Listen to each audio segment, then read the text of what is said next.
It's very common for mothers to say, if a man abuses my child, I'm going to kill him. But what can you do to prevent your child from being abused? Because you might kill the man might get locked up, but that child would suffer trauma for the rest of his or her life. So today I'm telling you 10 things you can do to prevent your child from being abused. Given that the month of April is Sexual Assault Awareness and Child Abuse Prevention Month. So today let's talk about how to prevent sexual assault in children.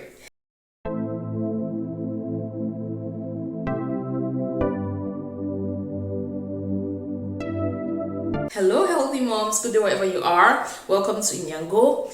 Inyango is a place for mothers, and Inyango means mothers, and on this channel we give you everything motherhood, from tips and tricks to hacks to help make your motherhood journey easy. Welcome to Inyango once more. For tip number 1, I would like to say, teach your child private parts early. We have to try to teach our children their private parts early. I remember one time I asked the question to a set of mothers that, when do you think is the right time to start teaching your child about their body parts or about sexual education? And certain mothers said 7, and in my mind I'm like, 7? That's very late. Try as much as you can. Immediately your child can start to talk. Name the parts so they know the parts. At times it might be difficult to name a penis to a child, or a vagina to a child, because of the way we were raised. We're not taught to freely say such words, though they are body parts. So if you can't even call those names, please learn how to say them and teach your child the actual body parts. If you can't say the words and it's difficult for you, start with them with private parts. So you touch up here and you say private part, and you touch down there and you say private part. And as they grow, try as much as possible to tell them the names of those parts. And a good time to start is 2 years, 3 years. Most children start speaking in that range. But if your child starts speaking at 1 year, some months, make sure to teach them their body parts. The way you're teaching them their head, their eyes, their shoulders, their knees and their toes is the same way you should teach them the other parts which they are supposed to know. It helps prevent sexual abuse.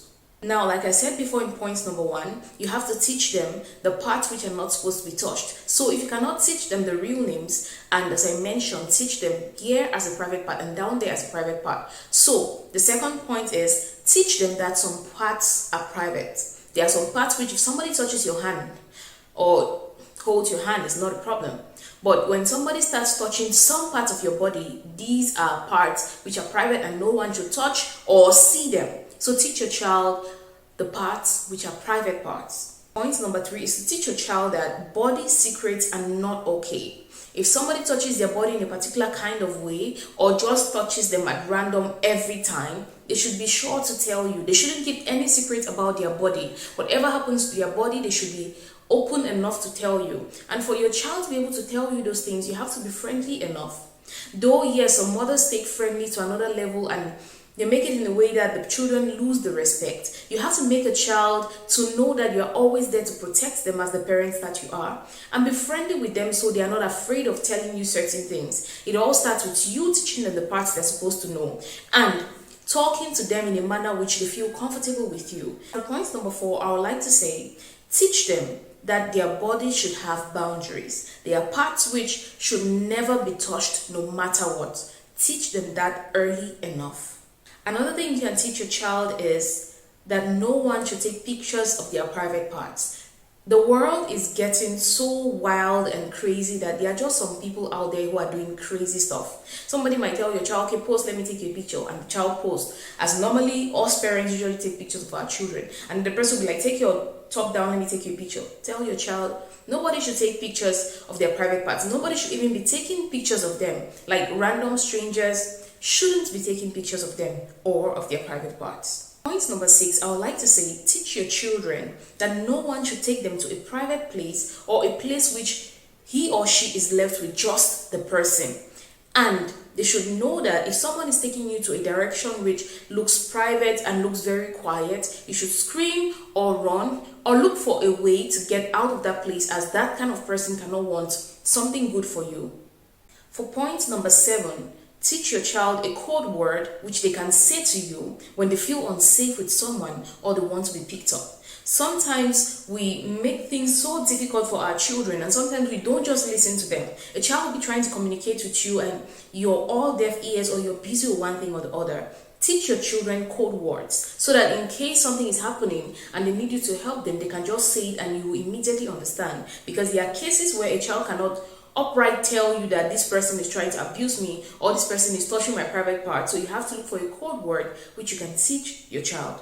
For point number 8, I would like you to try as much as you can to teach your child that some touches on the body might tickle or feel good. Sometimes children fall into the case of sexual assault because they don't know that what might feel good to the body is still wrong. Because an example that I can give them is try to tickle them on their armpit and they'll realize that, okay, the armpit tickles and it actually makes me to laugh. Somebody might think, a child might think, okay, something nice, my friends are playing with me, they can touch my armpit and we can laugh together. But make them to understand that sometimes when people start going close to your private parts, they should be prohibited, and make them understand that some touches might feel good, though it is not the right time for them to have such touches. Just make sure you educate them as much as possible, because a child who is knowledgeable in certain aspects will hardly fall prey to sexual assault or any form of abuse. For point number 9, listen to your child as often as you can and assure them that you'll always be there to protect them. Make them understand that they'll never get into trouble for telling you body secrets or any other thing. A lot of us in our days did not learn about something as simple as menstruation from our parents, because I don't know if it is because they were ignorant about the matter or they were just ashamed to teach us. But make your child to know that you always listen to them no matter what happens. Make your child to feel free with you and assure them that you're going to be there for them. You're always going to fight for them, and you're not going to let anyone harm them. Reassure them, and I bet you they are going to tell you everything that you need to know.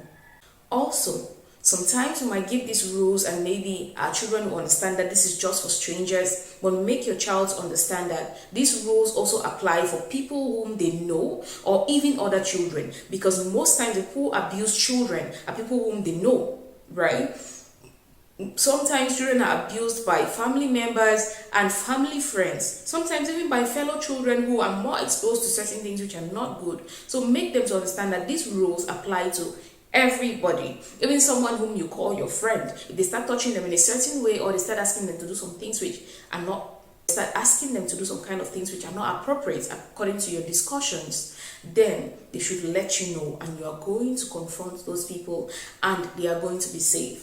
Now, the funny thing is, most times us mothers or parents try to do these things or teach our children about these things in a formal way, like we want to have a family meeting and sit down, and then we are like, one day is for us to talk about body parts and sexual assault or sex education. No, the simple thing that you can do is, while you're bathing your child, you could be bathing and you're touching the parts. Yeah, what is this? Your head. Normally they usually know their heads very fast. What is this? Your eyes. And when you get now to their breast, they will normally not know, because even in school, the teachers in school don't teach them that particular part. They don't. So when you get there, you tell them the part. What is this? My breast. What is this? My breast. Now, you can show them your own breast as the mommy, not show them physically. You make them know that yours is a bit bigger because you are grown up. And when they grow up, their breasts are going to be like your own. But for now, their breasts are down because they are kids.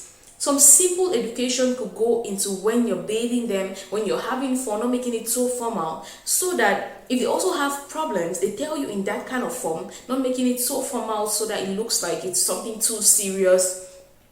It's just going to make them feel afraid to talk about it.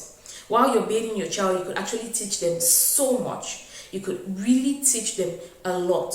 Don't try to make it so formal. Make them to know that it's a normal conversation that you can have with them anytime, and make them to feel free to talk to you at any time.